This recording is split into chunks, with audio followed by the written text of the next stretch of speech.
우리 가운데 좌정하여 주시고 우리 가운데 주님을 나타내 보여주시옵소서. 할렐루야.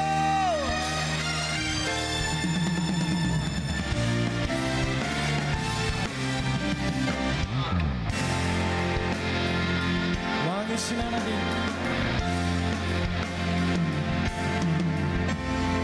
왕이신 하나님 높임을 받으소서. 제나리라 영원히 높임을 받으신 그 이름 찬양하리라.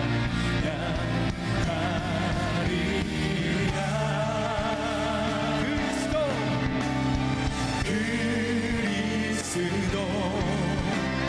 진리로 다스리네. 기뻐하라 온 땅이여 찬양하라. 거룩하신 그를 높이리라. 할렐루야. 왕이신 하나님, 왕이신 하나님 높임을 받으소서. 찬양하리라 영원히 높임을 받으신 그 이름 찬양하리라.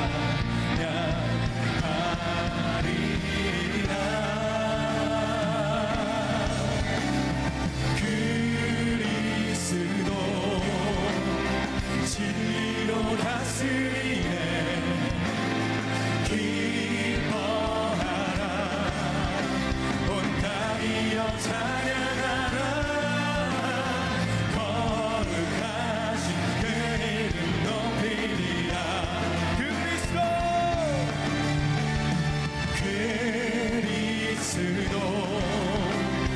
진리로 다스리네. 기뻐하라 온 땅이여 찬양하라. 거룩하신 그 이름 높이리라. 거룩하신 그 이름 높이리라. 살아계신 하나님, 지금 이곳에 좌정하여 주시옵소서. 주님의 영광과 주님의 위엄을 우리에게 나타내 보여주시옵소서. 할렐루야. 그리스도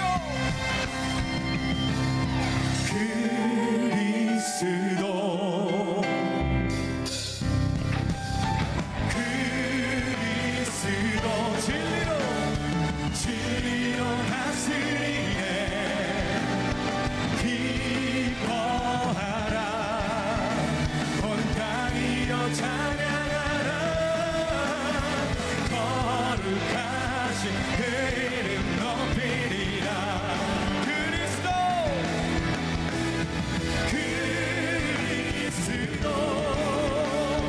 진리로 다스리네.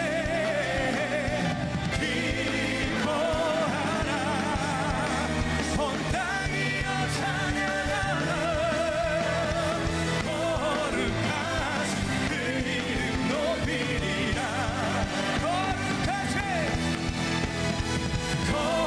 거룩하신 그 이름 높이리라. 거룩하신 그 이름 높이리라. 할렐루야. 주님께 영광의 박수 올려드립시다.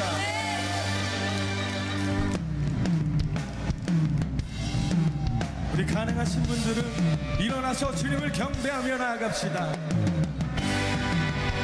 주님 고도시옵소서. 우리가 주님을 사모합니다. 주님 우리 가운데 역사하여 주시옵소서.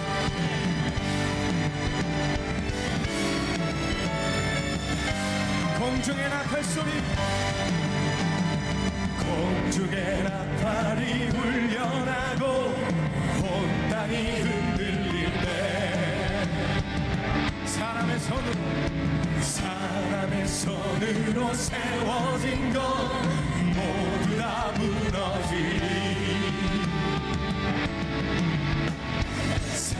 세상의 헛된 영광 썩어진 헛된 우상 사망 권세 모두 깨뜨리신 주님 발 앞에 무너지니 할렐루야.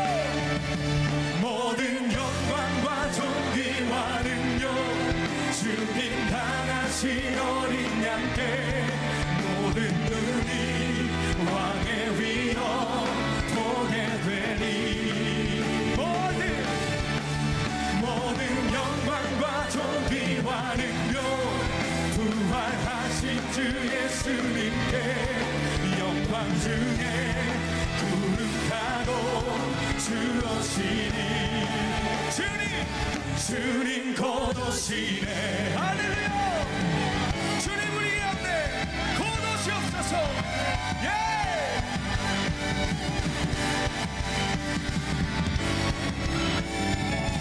주 다시 오실 날 멀지 않았네. 주 다시 오실 날 멀지 않았네. 주 맞을 준비하라. 사랑으로 무장한 주의 신부 교회여 일어나라. 할렐루야. 우리의 삶을 들여 주의 길 예비할 때 주의 권세 주의 크신 능력 모든 나라가 보게 되니 모든 영광과 존귀와 능력 주님 당하신 어린 양께 모든 눈이 왕의 위여 보게 되니 모든 영광과 존귀와 능력 부활하신 주 예수님께 영광 중에 부름타고 주오시네. 모든 영광과 존귀와 능력 주님 당하신 어린 양께 모든 눈이 왕의 위여 보게 되니 모든 영광과 존귀와 능력 부활하신 주 예수님께 영광 중에 구름 타고 주오시네. 주님 곧 오시네.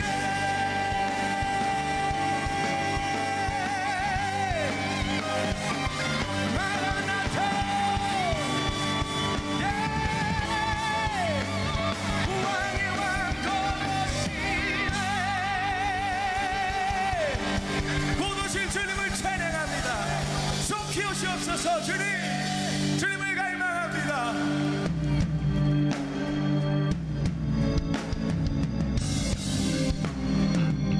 주님 다시 오심을 믿습니다. 우리 가운데 자정하여 주시고 우리 가운데 역사하여 주시옵소서. 예. 곧 오시네 왕의 왕 곧 오시네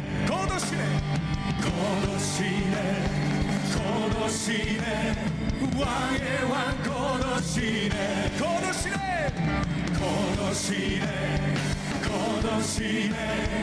왕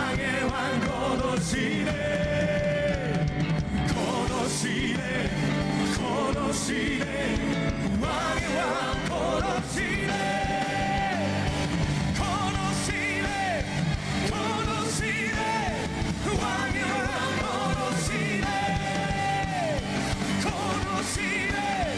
곧 오시네 왕의 왕 곧 오시네 모든 영광과 존귀와 능력 주님 당하신 어린 양께 모든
할렐루야. 살아계신 주님을 찬양합니다.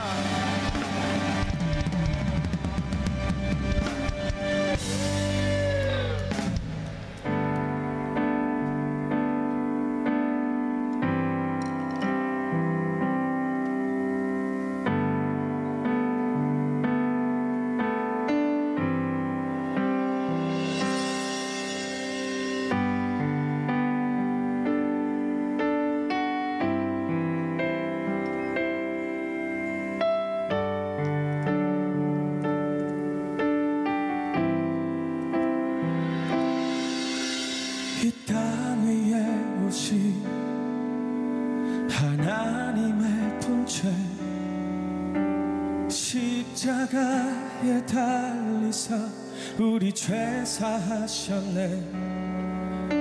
하나님이 그를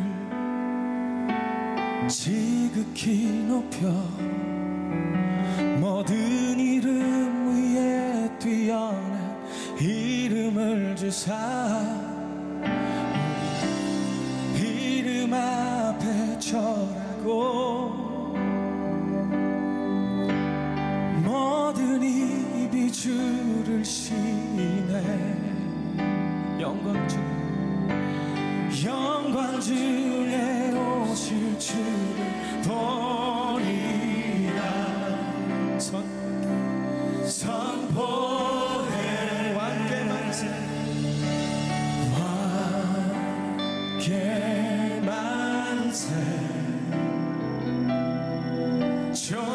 존귀와 위엄을 찬양해. 왕의 왕께 만세 주 예수 하나님.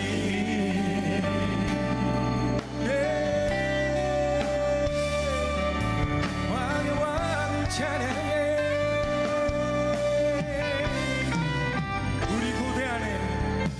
우리 고대 안에 주님 오실 그날 다시 사신 왕의 영광 이 땅을 비추네. 사단의 권세는 주 앞에 무너져 생명과 진리의 주 권세 가장 높도다. 예수 이름 앞에 절하고 모든 입이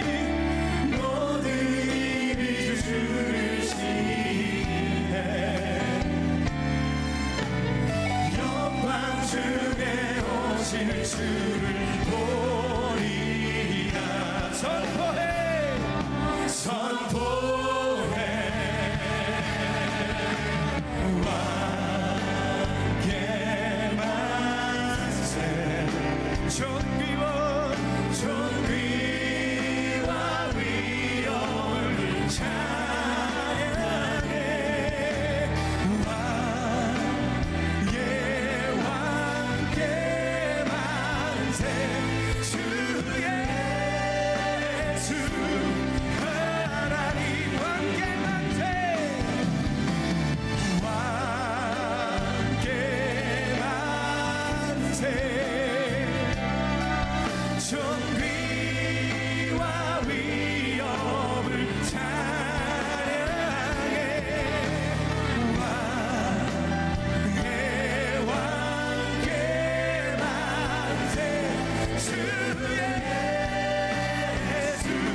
예수는 날 구원하신 주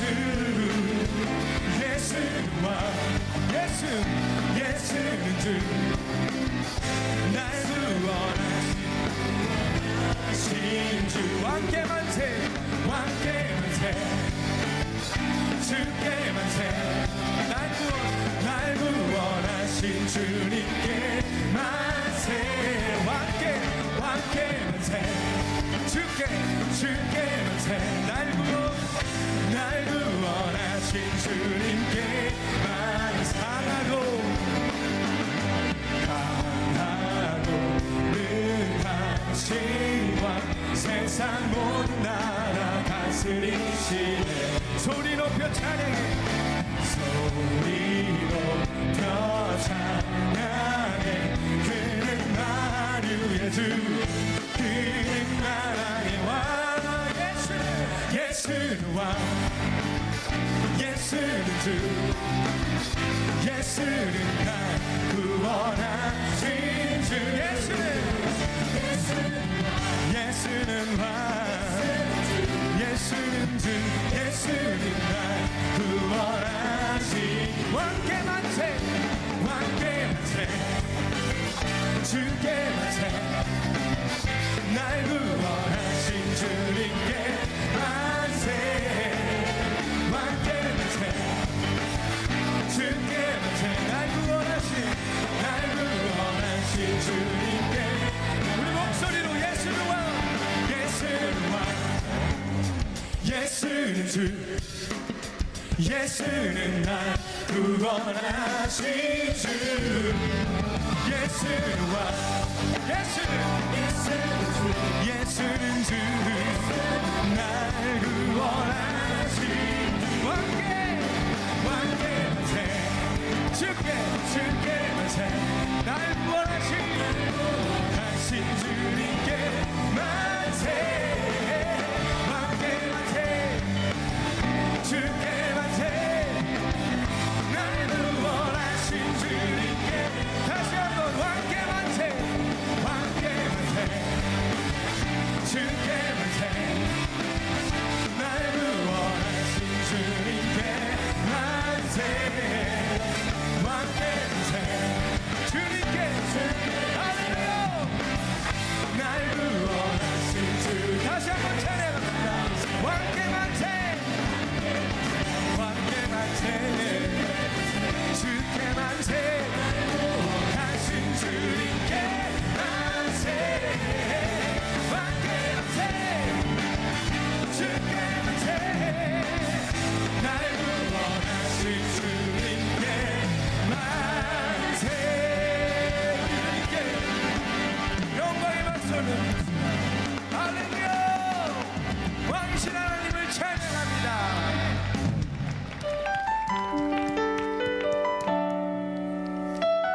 힘드신 분들은 자리에 앉으셔도 괜찮습니다.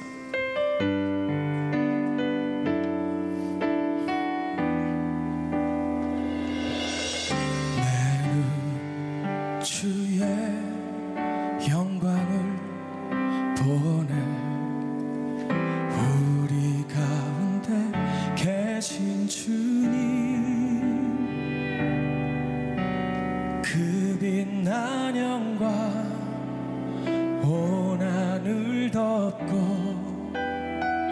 그 찬송 온 땅 가득해 내는 주의 영광을 보내 찬송 가운데 서신 주님의 얼굴은 온 세상 향하네 권능의 발을 드셨네 주의 영광 이곳에 가득해 우리 선에 주님과 함께 사랑하며 우리는 전진하리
지어.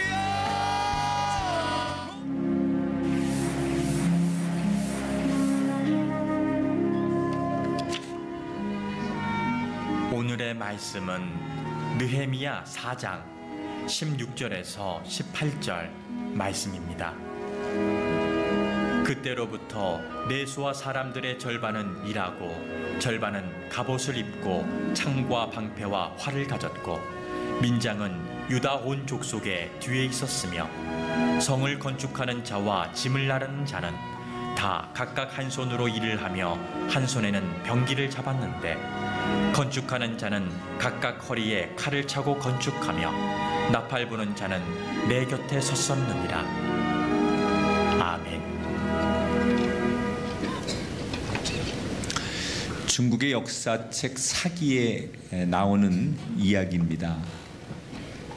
초나라의 항우와 한나라의 유방이 중국의 패권을 놓고 전쟁을 하고 있었습니다. 시간의 흐름에 따라 승리는 한나라의 유방 쪽으로 기울어지고 있었습니다. 항우의 군대는 한나라 군사들에게 완전히 포위를 당합니다. 그러나 하여튼간 백기를 들기 전까지 버틸 만큼 버텨보려고 했지만 식량이 점점 바닥을 보이고 군사들은 지쳐갑니다.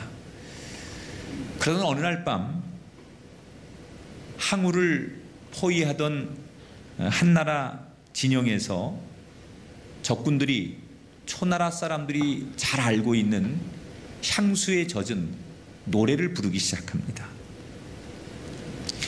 그러니까 가뜩이나 지쳐서 전쟁에서 코너에 몰려있는 이 초나라의 군사들이 적군들이 부르는 그 향수에 젖은 고향 노래가 들려오니까 많은 이 군인들이 향수에 젖어서 고향을 그리워하고 가족들을 그리워하며 눈물을 흘리기 시작합니다.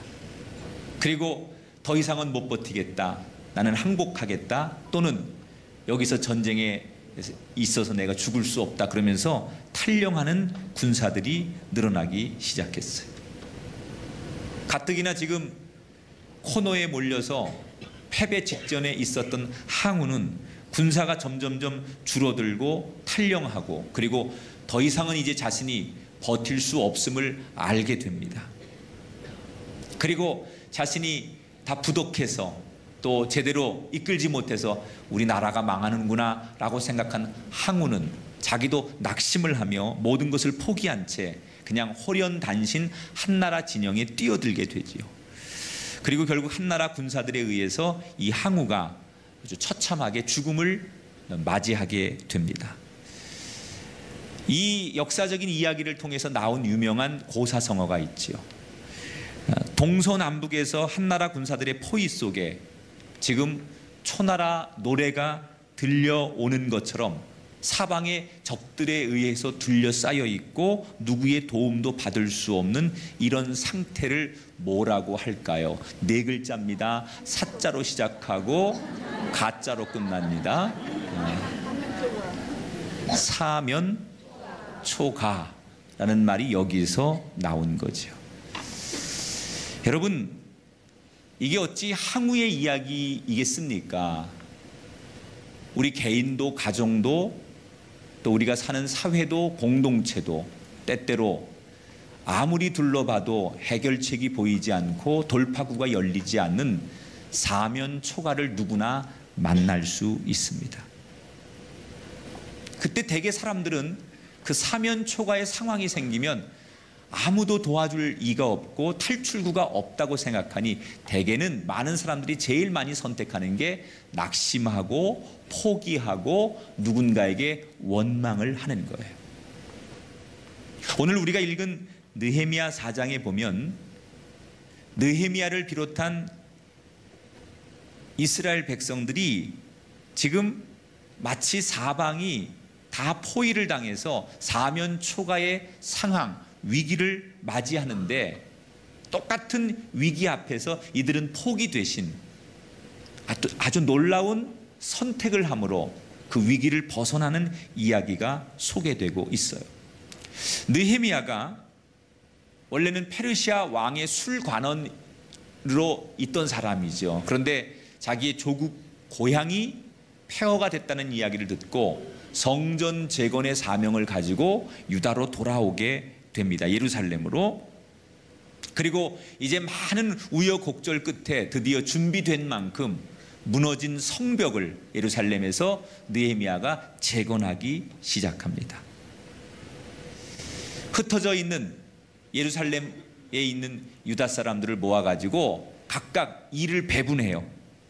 당신들은 이 일을 감당하고, 당신들은 이 재료를 준비하고, 당신들은 목수니까 이 나무를 잘 가지고 이 기초를 놓고, 이렇게 모든 계층에게 일을 잘 분배해요.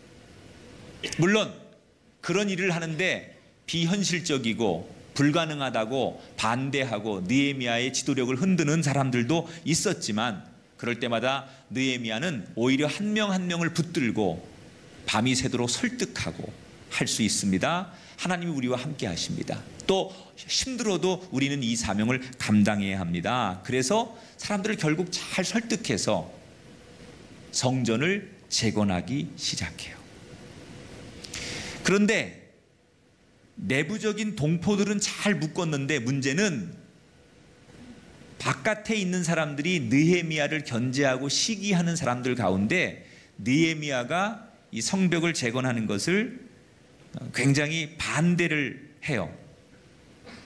성벽 재건을 반대하는 사람들이 있었어요. 그 대표적인 사람이 오늘 성경에 보니까 산발랏과 도비야라고 하는 사람이 있었어요. 이 사람들은 굉장히 옛날부터 느헤미야의 이런 성벽 재건에 대해서 부정적인 시각이었고, 뭐든지 꼬투리를 잡아서 안 된다고 말했던 아주 대표적인 반대파들이었죠. 그러나 이미 느헤미야의 지도력에 의해서 계획대로 성벽이 잘 재건되니까 이 산발랏과 도비야가 아주 굉장히 강하게 저항을 하면서 본격적으로 방해하는 그런 일들을 하는 것이 오늘 성경의 본문의 주된 내용입니다. 부정적인 소문을 퍼뜨리기도 하고, 또 때로는 사람들을 협박하기도 하고, 그래서 어떻게 하든지 성벽 재건을 가로막으려고 하지요. 처음에는 그들이 반대해도 또 그들이 가로막아도 일사불란하게 성벽 재건이 잘 될 것 같았는데, 집요하게 방해 공작을 펼치니까 드디어 예루살렘의 유다 사람들 가운데 마음이 흔들리는 사람들이 생기기 시작했어요. 느헤미야 4장 10절 같이 읽어볼게요. 방해가 계속되니까 사람들이 흔들리는 이야기가 나와요. 같이 읽어볼게요. 유다 사람들은 이르기를 흙무더기가 아직도 많거늘 짐을 나르는 자의 힘이 다 빠졌으니 우리가 성을 건축하지 못하리라. 이게 자꾸 부정적인 얘기를 옆에서 하고 안 된다 그러고, 그리고 방해 세력들이 끊임없이 방해를 하니까 거기에 이 넘어가는 사람들, 그리고 동조하는 사람들, 지치는 사람들이 나오면서 나 이 성벽 재건 더 이상 못하겠다, 무섭기도 하고 힘들기도 하고 두렵기도 하고, 그러면서 이탈을 하는 사람들이 생기기 시작했어요. 정말 큰 꿈을 가지고 이게 하나님의 뜻이라고 생각하고 먼 나라에서부터 조국으로 돌아와서 그 어려운 사람들을 하나하나 모아가지고 설득해서 잘 준비해서 드디어 성벽 재건을 시작했는데 얼마 가지 않아서 다시 위기에 빠지게 됩니다. 적들은 사방에서 호시탐탐 느헤미야와 유다의 백성들이 성벽 재건을 하지 못하도록 틈만 있으면 부정적인 소문을 내고 그들을 흔들고 협박을 하고 방해를 합니다. 또 내부적으로는 하나가 돼도 이 외부의 적들을 이길 수 없을 텐데 내부적으로 의견이 갈리기 시작하고 갈등하기 시작하고 의욕을 잃고 일손을 놓는 사람들이 생기면서 마치 전염병처럼 내부에 있는 유다 백성들이 흔들리기 시작합니다. 오늘 설교 서두에 말씀드린 마치 사방에서 초나라 노래 소리가 들리듯이 지금 느헤미야와 유다 사람들은 말 그대로 사면초가 대단한 위기를 맞게 됩니다. 이때 지도자였던 느헤미야는 이 위기를 어떻게 돌파하느냐. 자, 마지막 승부수를 던지죠. 막 민심이 이탈하고 갈등하고 의욕을 잃어가는 유다 백성들을 느헤미야가 다 불러 모아요. 그리고 그들에게 3가지를 느헤미야가 지시를 합니다. 너희들 지금부터 흔들리지 말고 내가 얘기하는 대로 이 3가지를 반드시 지켜라. 그리고 3가지를 이 위기를 돌파하는 핵심으로 느헤미야가 유다 백성들에게 던지는데, 그 첫 번째가 뭐냐? 3번째 중에 첫 번째가 16절부터 18절에 나오죠. 그때부터 성을 건축하는 자와 짐을 나르는 자는 다 각각 한 손으로 일을 하고 한 손에는 병기를 잡았는데 그랬어. 그 뒤에 뭐라고 나와요? 건축하는 자가 각각 허리에 칼을 차고 건축하며 나팔 부는 자는 내 곁에 섰었느니라. 자, 느헤미야가 적들의 방해와 적들의 공격 앞에 두려워하는 이 유다 백성들에게 내린 첫 번째 처방이 뭐냐면 칼들을 나눠줬어요. 무기를 나눠줬어요. 예전에는 일을 하기 위해서 일을 할 수 있는 노동할 수 있는 건축하는 데 필요한 도구들만 주었는데, 적들이 워낙 거세게 방해를 하고 언제 쳐들어올지 모르고 어떤 어려움이 처할지 모르니까 두려워하는 유다 백성들에게 느헤미야가 내린 처방은 그들에게도 칼을 주었다는 거예요. 여러분, 칼을 가지고 또는 무기를 가지고 덤비는 적들 앞에 너희도 무기를 들고, 혹시 적들이 공격해 오면 일만 하지 말고 무기를 들고 싸울 준비를 해라. 그러니까 손에 무기가 없을 때는 적들이 무기를 가지고 오면 내가 적들을 이길 수 없을 거라고 두려워했는데, 같이 무기를 드니까 싸워볼 만하다라고 하는 자신감이 유다 백성들 마음속에 생겼어요. 그러니까 두려움을 이기게 하는 그런 전략으로 그들에게도 너희들도 용맹한 군사다. 너희들도 싸우면 이길 수 있다. 너희들도 힘을 모으면 적들을 대항할 수 있다. 이런 확신을 주고자 느헤미야는 의도적으로 일을 하는 인부들에게 칼을 주었다는 얘기예요. 자, 여러분, 몸만 있을 때 하고 무기로 완전 무장할 때 하고 그 느끼는 느낌이 달라요. 군인들이 그냥 맨몸으로 전쟁터에 나가는 거하고 총을 들고, 아니 성능 좋은 대포를 들고 탱크를 몰고 비행기를 몰고 전쟁터에 나간다면 심리적으로 성능이 좋은 무기를 가지고 전쟁에 나가면 훨씬 더 자신감이 있어. 그러니까 지금의 전쟁은 군인들의 숫자가 아니라 얼마나 성능 좋은 무기를 가지고 있느냐. 원래 이 유다 백성들은 무너진 성벽을 재건하기 위해 모인 일꾼들이지 건축업자들이지 군인들이 아니에요. 그런데 그들에게 군인처럼 싸울 수 있는 모든 조건을 갖추기 시작하니까 그들의 마음속에 적들을 향한 두려움이 사라지기 시작하더라고요. 여러분, 우리 그리스도인들이 때때로 하나님의 일을 하고 세상에 살면서 두려운 일을 만날 때가 있어. 그때 오늘 느헤미야가 처방했던 대로 우리가 그 두려움을 이기려면 해야 될 첫 번째 일이 뭐냐? 따라합시다. 믿음의 무기로 무장해야 합니다. 뭐로 무장하라고요? 우리 그리스도인들은 믿음의 무기로 우리 삶을 무장해야 돼요. 바울이 에베소서 6장 13절부터 17절에 이런 말을 합니다. 그러므로 하나님의 전신갑주를 취하라. 서서 진리로 너희 허리띠를 띠고 의의 호신경을 붙이고 평안의 복음이 준비한 것에 신을 신고 믿음의 방패를 가지고 능히 악한 자의 모든 불화살을 소멸하고 구원의 투구와 성령의 검 하나님의 말씀을 가져라 라고 말해요.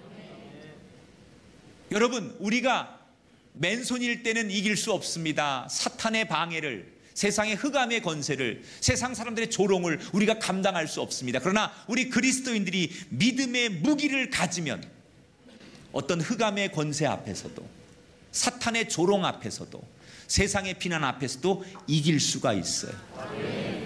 우리가 믿음의 방패를 가지면 세상으로부터 오는 좌절을 얼마든지 막아낼 수 있어요. 복음의 신발을 신으면 어디든지 나가서 불안한 이 세상에 소망을 줄 수 있어요. 말씀의 검을 가진 성도는 세상의 유혹으로부터 그 말씀을 가지고 세상을 이겨낼 수 있어요. 여러분, 두려우십니까? 특히 하나님의 일을 하는데, 복음을 전하는데, 선교하는데 두려우십니까? 여러분의 지식과 열정으로만 하지 말고 하나님이 주시는 믿음의 무기를 무장하시고 그 믿음의 무기를 가지고 세상에 나가셔서 세상과 맞서 싸워 이기는 자가 되시기를 축복합니다.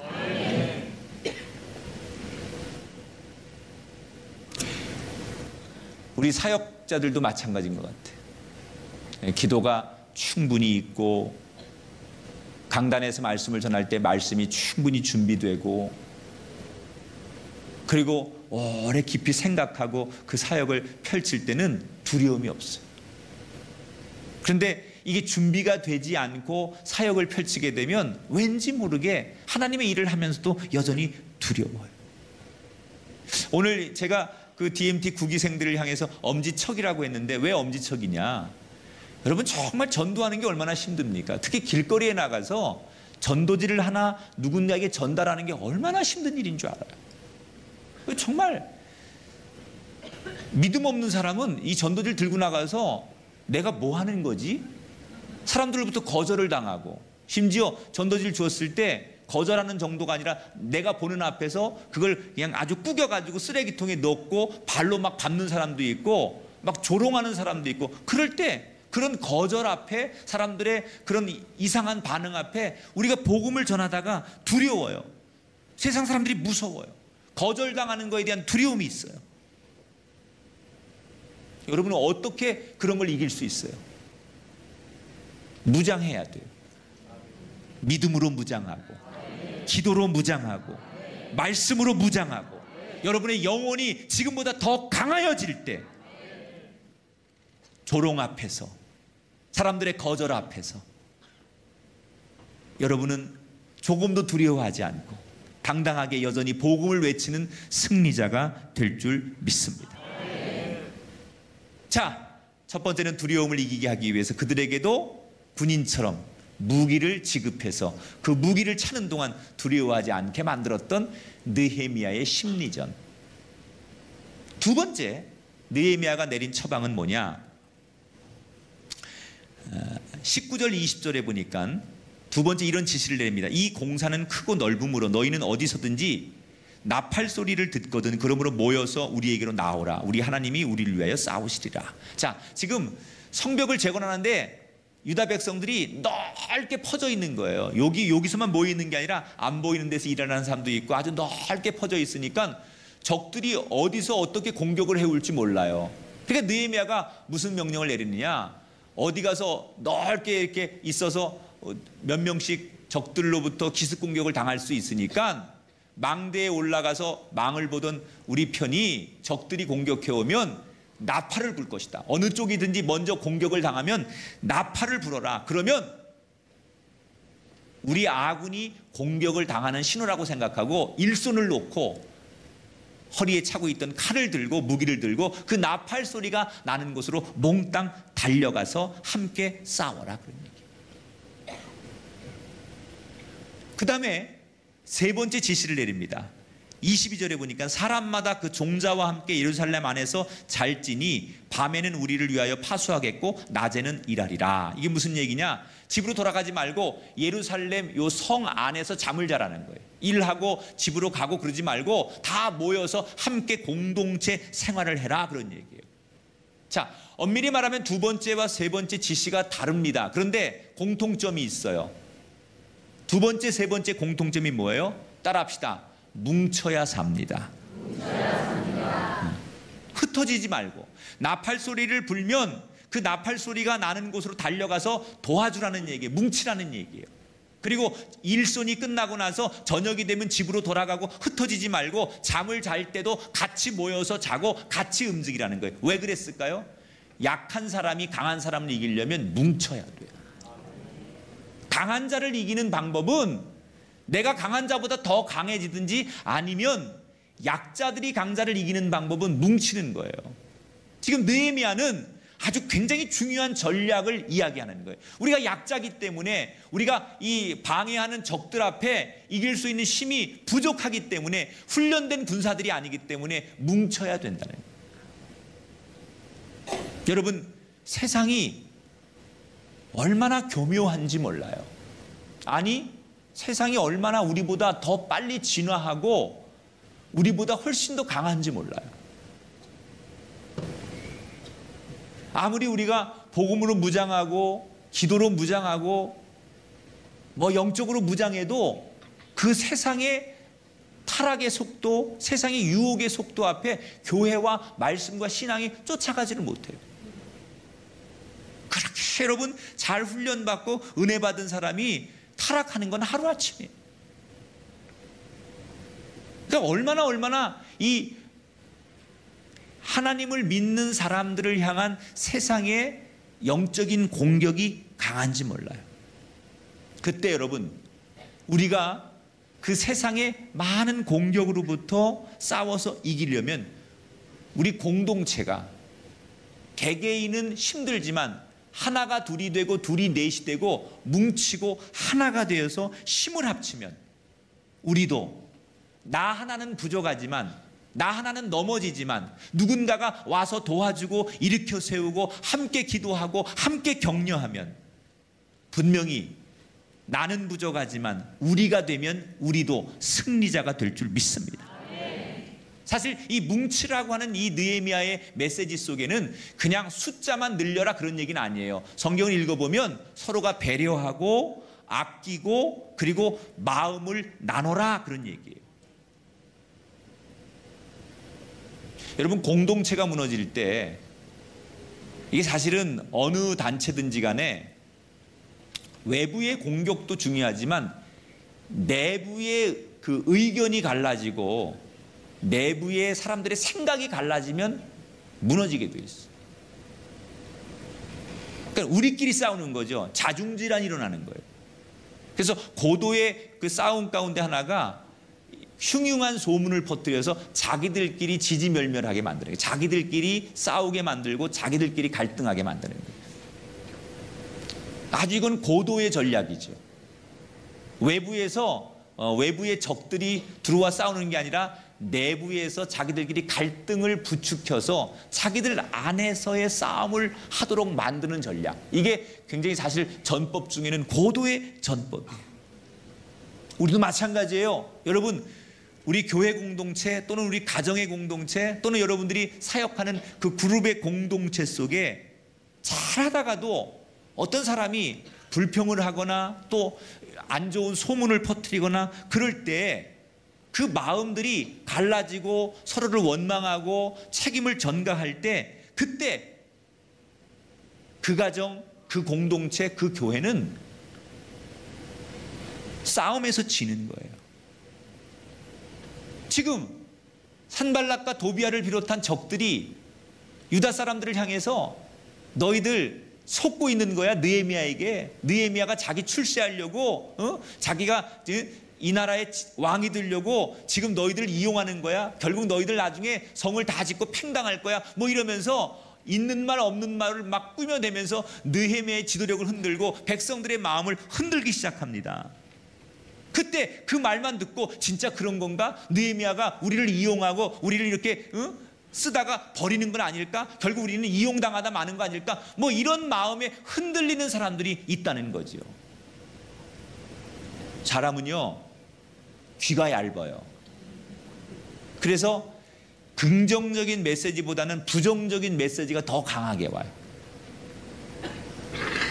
여러분, 아주 굿 뉴스하고 배드 뉴스하고 어떤 게 빨리 가요? 굿 뉴스는 잘 안 나가요. 마치 이렇게 종이 비행기 접어서 우리가 던지면 탁 던졌는데 여기서 코 꼬꾸라지는 거 하고 그게 굿뉴스라고 하면 요즘은 배드뉴스는 알아서 얼마나 잘 가는지 몰라요. 배드뉴스가 한번 탁 터지면 휴 가다가 떨어지는 것 같은데 다시 비행해. 휴 또 올라가서 옆 사람한테 가고 또 휴 올라가. 그래서 뭐 이렇게 뉴스들 보면 아주 무슨 그런 정말 사회적으로 파장을 일으키고 우리 마음을 우울하게 하는 그런 뉴스들은 그냥 파다하게 퍼집니다. 근데 무슨 미덕이라든지 참 감동적이고 이런 뉴스들은 그렇게 많이 파급력이 없어요. 똑같아 인간이. 안 좋은 이야기를 들으면 그 안 좋은 이야기 속엔 마음이 잘 흔들리고 그걸 잘 받아들이는데 이상하게 인간이 좋은 이야기에는 반응을 잘 보이잖아요. 그러니까 유다 백성들에게 이런저런 흉흉한 소문들이 들리니까 마음이 흔들리는 거예요. 그걸 안 느헤미야가 그런 마음이 흔들리고 믿음이 없고 또는 사명이 약해진 사람들을 위해 뭘 하라고요?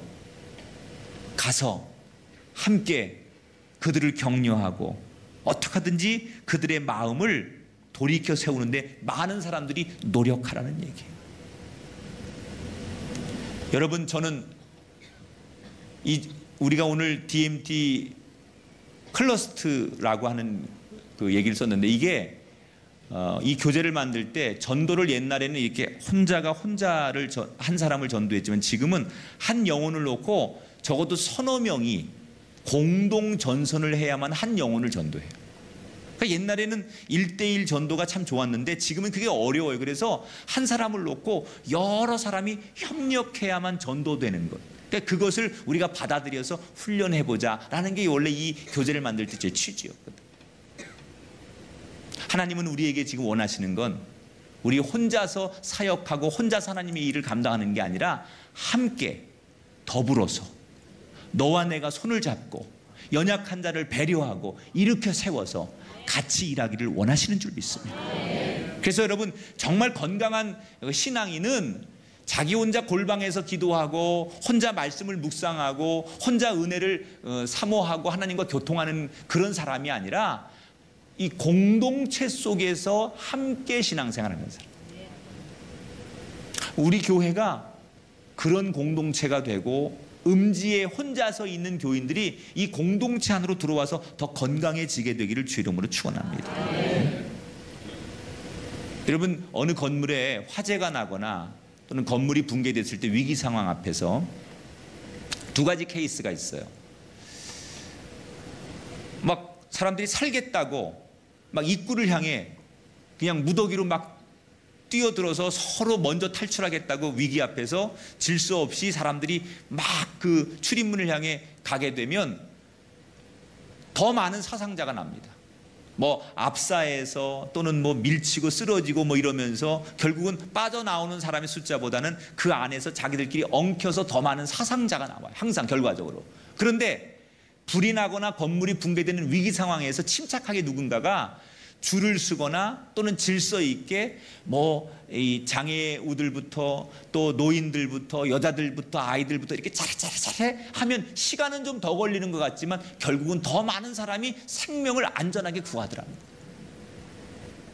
혼자만 살겠다고 나만 살면 되겠다고 뛰어나가면 결국은 나도 살지 못하고 남도 살지 못하고 모두가 죽게 되는데 남을 배려하고